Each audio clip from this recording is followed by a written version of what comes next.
ఇంకా తుమ్ ఒకటేనా లేదా ఏమైనా డిఫరెన్స్ ఉందా అని మీలో చాలా మంది నాకు కామెంట్స్ లో డిఎమ్స్ లో అడిగారు. సో ఈ రోజు మనం అదే తెలుసుకుందాం. ఇది తెలుసుకునే ముందు మనకు తెలుసుకోవాల్సింది ఒకటి, that is formality levels. English లో ఫార్మాలిటీ లెవెల్ ఒకటే, దట్ ఈస్ యు. మనం పెద్దవాళ్ళతో చిన్న వాళ్ళతో ఎవరితోనైనా మనం మాట్లాడేటప్పుడు యు అనే అంటాము.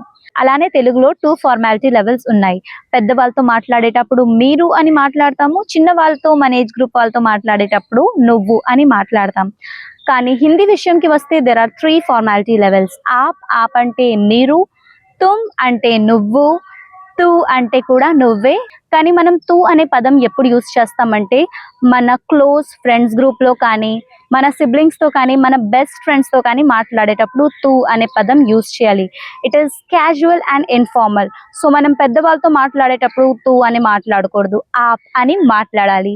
తుమ్ అంటే నువ్వు. సో మనం ఎవరికైతే నువ్వు అని అంటామో వాళ్ళకి మనం తుమ్ అని హిందీలో అడ్రస్ చేయొచ్చు. కానీ మీరు తూ అనే పదం వాడితే you should make sure that they are very close to you. So I hope you got it. Thank you for watching.